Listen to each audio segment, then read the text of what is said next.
اعوذ باللہ من الشیطان الرجیم بسم اللہ الرحمن الرحیم اللہم صلی علی سیدنا محمد وعلی آل سیدنا محمد بعدد کل ذرۃ یتفاعل الرحیم۔ سورہ بقرہ آیت نمبر۔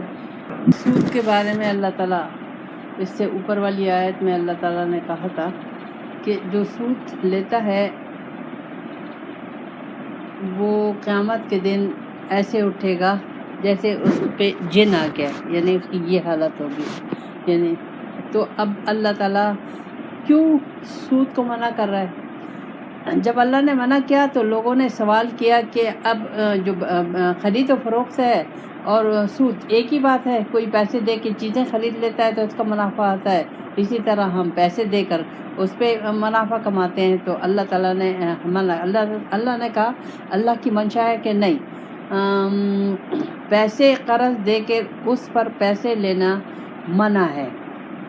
حکم آ گیا کہ منع ہے، اللہ کا حکم آ گیا کہ منع ہے ربا یعنی سود، اس کو سود اللہ تعالیٰ نے کہا ہے۔ تو لیکن خرید و فروخت جائز ہے، کیونکہ خرید و فروخت میں نفع نقصان ہوتا ہے اور اس میں نفع نقصان نہیں ہے، کیونکہ آپ نے کسی کو 10,000 قرض دیے اور 500 روپے مہینے کے منافع رکھ دیا، تو یہ تو جس کو دیا ہے تو ظاہر ہے جو بھی یہ پیسے لیتا ہے وہ غریب ہی ہوتا ہے، جو لیتا ہے تو وہ غریب مارا جاتا ہے۔ پورے دنیا میں یہ نظام جاری ہے، تو اللہ تعالیٰ کو یہ چیز پسند نہیں ہے۔ کیوں پسند نہیں ہے؟ یم قل لا ربا، اللہ کہتا ہے سود کو اللہ تعالیٰ مٹھانا چاہتا ہے، وَيُرْبِِ الصَّدَقَاتِ، اور صدقات کو ترقی دینا چاہتا ہے۔ واللہ لا یحب کل کفار اثیم، اللہ تعالیٰ پسند نہیں کرتا ناشکروں کو اور گناہ گاروں کو۔ اب ہمیں سمجھنا ہے کہ اللہ تعالیٰ سود کی کیوں مخالفت کر رہا ہے۔ اس لیے کہ سود جو ہے وہ یہ جو پیسہ ہے اس کی مثال خون کی سی ہے، ایسے سمجھے، خون کی سی ہے۔ جس قوم کے پاس جو غریب ہوتی ہے اس کی کوئی حیثیت نہیں ہوتی، اس کی کوئی وقت نہیں ہوتی ہے، اس کو کوئی ہر ایک اس کو دبا رہا ہوتا ہے، کیونکہ اس کے پاس پیسہ نہیں ہے، اس کے پاس آمدنی نہیں ہے، اس کے پاس اپنے خرچے نہیں ہیں۔ تو اب اللہ تعالیٰ فرما رہا ہے کہ یہ جو پیسہ ہے اس کو چلتا رہنا چاہیے، جیسے خون کسی کے انسان میں جاری ساری رہے تو وہ انسان صحت مند ہوتا ہے، لیکن اگر کسی کا خون کہ کسی جگہ جمع ہو جائے تو وہ ایک پھوڑے پھنسی کی شکل میں آ جاتا ہے، یا پھر وہ کوئی کینسر کی شکل میں بن جاتا ہے، یا وہ انسان جس میں خون نہیں ہے وہ بیمار ہو جاتا ہے اور موت قریب ہو جاتی ہے۔ یہ تمام چیزیں ہیں۔ اسی طرح پیسے کی مثال اللہ تعالیٰ نے اس میں دی ہے خون کی طرح، کہ خون یہ پیسہ چلتا رہے گا، گردش میں رہے گا تو یہ نظام صحیح چلتا رہے گا۔ اگر ایک سرمایہ دار نظام ہوگا تو وہ ایک پھوڑے کی نظر ہے کہ کچھ لوگ مالدار ہو گئے اور زیادہ لوگ غریب ہو گئے، تو اب وہ جو مالدار ہے، جو سود خور ہوتا ہے، اللہ تعالیٰ نے سود کی صفت میں یہی بھی بتایا ہے کہ وہ سخت بخیل ہوتا ہے، سخت دل ہوتا ہے، بے رحم ہوتا ہے، اس میں کوئی انسانیت نہیں ہوتی، اور انتہائی وہ کنجوس اور بخیل ہوتا ہے۔ یہ اس کی سود کے اثرات ہیں، جو سود لیتا ہے ان میں یہ ہوتے ہیں، اور ان میں رحم دلی بالکل نہیں ہوتی۔ اللہ تعالیٰ کو تو یہ چیز پسند نہیں ہے، کیونکہ اللہ رحمان ہے، تو اللہ چاہتا ہے کہ بندے بھی ایک دوسرے کے ساتھ خیال رکھیں، ایک دوسرے کا خیال رکھیں، ایک دوسرے کی عزت کریں، ایک دوسرے کو قرضہ دیں، ایک دوسرے کو صدقات دیں، اس پیسہ ایک ہاتھ میں جمع نہ ہو۔ تو اب اگر دیکھا جائے ہمارے پاکستان میں کیا صورتحال ہے، سود ہے، کتنے خاندان ہیں، 22 خاندان ہیں جن کے ہاتھ میں پیسہ ہے، اور وہی 70 سال سے حکمرانی کر رہے ہیں۔ تو یہ ایک کینسر کی مرض ہے، ہر اس میں سود اور رشوت، یہ تمام اس کے اثرات ہیں اس سود کے جو ہمارے ملک میں جاری و ساری ہیں۔ تو اللہ تعالیٰ نہیں چاہتا کہ یہ بالکل منع کیا اللہ تعالیٰ، اور اس کے مقابلے میں صدقات کو اللہ تعالیٰ ترقی دیتا ہے۔ صدقات یعنی لوگوں کی مدد کرنا، خیر خیرات کرنا، لوگوں کا خیال رکھنا، رحم دلی کرنا، لوگوں کے پاس احسان کرنا، کسی کو قرضہ دو تو قرضہ حسنہ دینا، اور اگر زیادہ پیسے ہیں تو لوگوں کی ضرورتوں کو پورا کرنا، یعنی ایک نظام چلتا رہنا چاہیے۔ ایک ہاتھ میں جمع نہیں ہونا چاہیے، بالکل بھی نہیں، یہ بھی نہیں کہ بالکل ہی پیسہ نہیں ہے، بیمار ہو جائیں گے، قوم بیمار ہو جائے گی، قوم کی کوئی عزت نہیں ہوگی۔ ہمارے پاکستان کے پاس پیسہ نہیں ہے تو کیا دیکھ لیں، کیا عزت ہے؟ کچھ عزت ہے نہیں۔ ہم تو، ہمارے بڑے تو کہہ رہے ہیں کہ ہم فقیر ہیں، ہم تو دوسروں کے محتاج ہیں۔ تو اس وجہ سے اللہ تعالیٰ نے یہ سودی نظام کو منع کیا ہے۔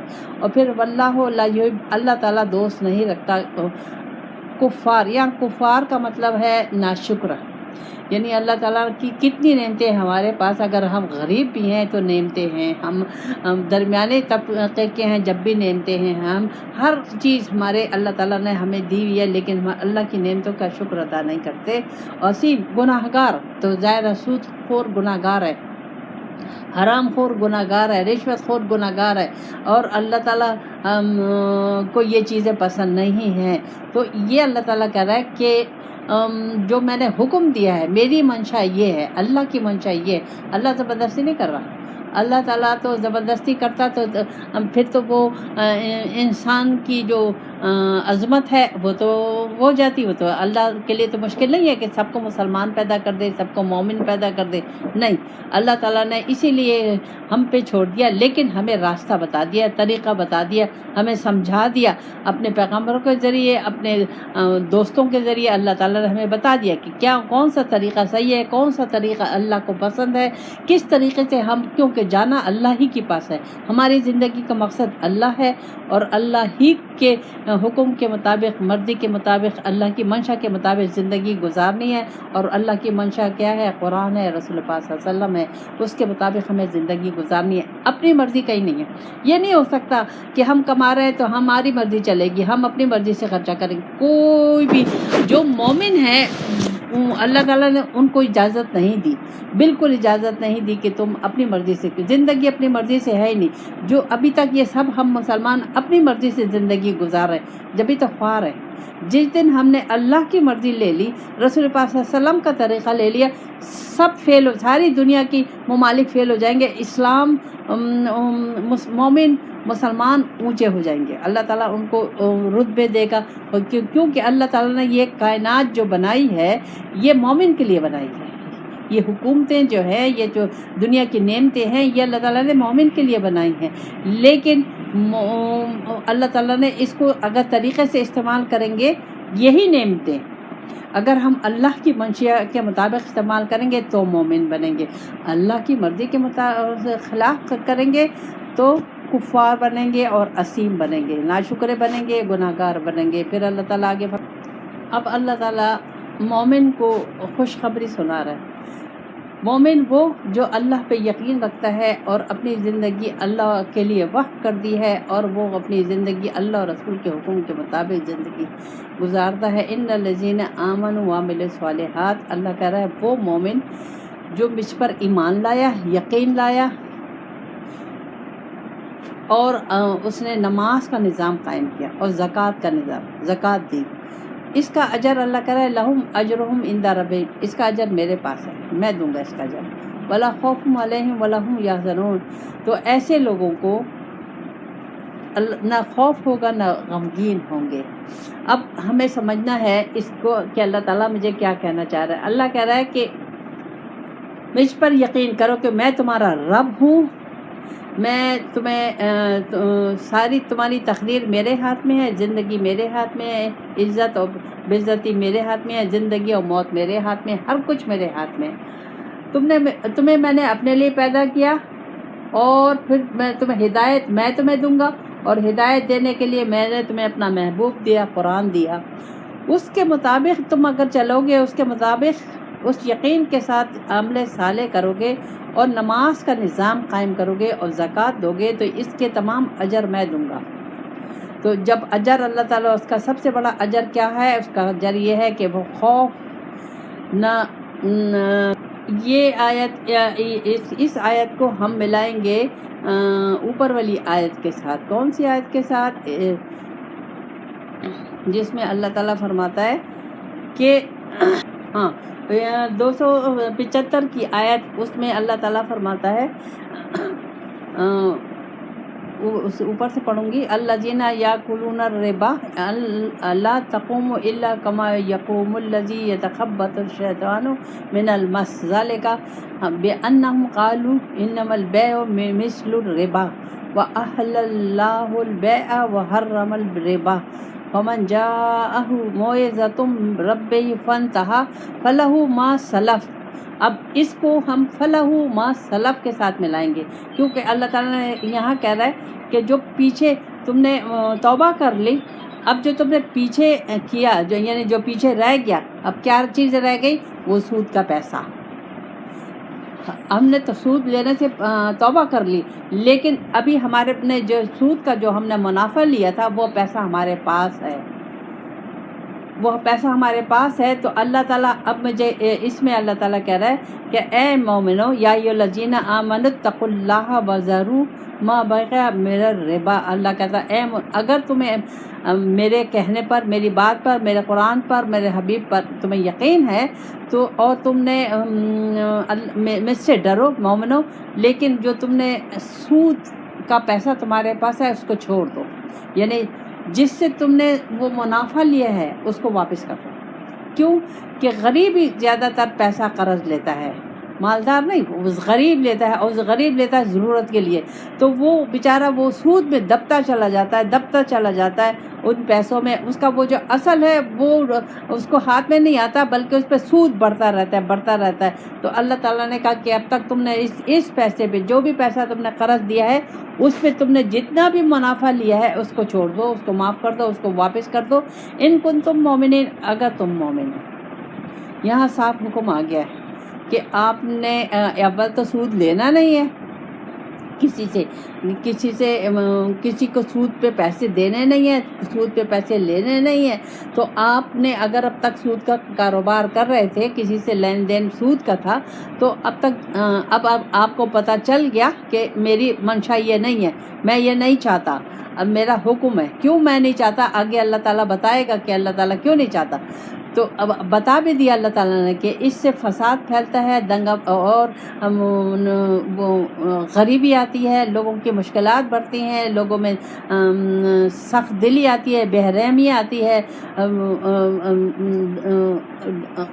حکومتوں میں دنگا فساد ہوتا ہے، بغض، کنجوسی آتی ہے. یہ تمام چیزیں ہیں جس کا سود کا اثر ہے. تو اللہ تعالیٰ کہتے ہیں سب چھوڑ دو اگر تم مومن ہو.